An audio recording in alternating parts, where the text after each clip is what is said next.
हम यहाँ मेरे ख्याल है पंजाबी ची गल करिए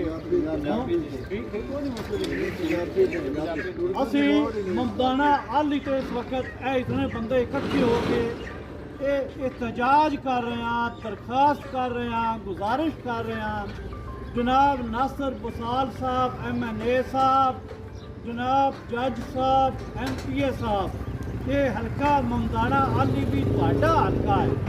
मेहरबानी करो ममदाने आली तो और रिड़के जाने वाला रास्ता वो भी सारा खराब पट्टी है सड़क है,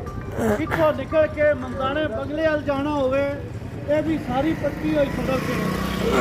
मोटरसाइकिल तबाह होए पैन। ਤੁਹਾਡੀ ਮਿਹਰਬਾਨੀ ਅੱਲਾਹ ਵਾਸਤੇ ਤੁਹਾਡੇ ਅੱਗੇ ਦਰਖਾਸਤ ਦੇ ਕੱਲ ਨੂੰ ਤੁਸੀਂ ਮੋੜ ਆਉਣਾ ਵੋਟ ਵੀ ਸਾਡੇ ਲੈਣੇ ਹੈ।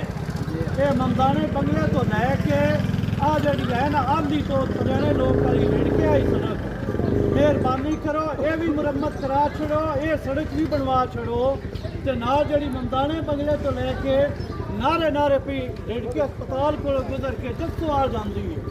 ਇਹ ਵੀ ਦੋਵੇਂ ਬਣਵਾ ਛੜੋ। ਸਾਨੂੰ 3 ਸਾਲ ਹੋ ਗਏ ਆ ਪੂਰੀ ਆਵਾਮ ਆ ਮਮਦਾਨਾ ਪੂਰਾ ਜ਼ਲੀਲ ਹੋਇਆ ਪਿਆ ਨਾ ਤੁਹਾਡੇ ਸੜਕਾਂ ਗਲੀਆਂ ਟੁੱਟਦੇ ਆ ਉੱਥੇ ਬਣਦੀ ਪਈ ਹੈ ਉੱਥੇ ਬਣਦੀ ਪਈ ਹੈ ਇਹ ਵੀ ਤੁਹਾਡਾ ਹਲਕਾ ਹੈ ਜਨਾਬ। ਮੈਂ DC ਸਾਹਿਬ ਨੂੰ ਰਿਕੁਐਸਟ ਕਰਦਾ ਹੈ ਮਿਹਰਬਾਨੀ ਕਰੋ ਇਹ ਸਾਡੇ ਹਾਲ ਤੇ ਰਹਿਮ ਕਰੋ ਆ ਸੜਕ ਮਮਦਾਨੇ ਵਾਲੀ ਜਿਹੜੀ ਆ ਇਹ ਬਣਵਾ ਛੜੋ।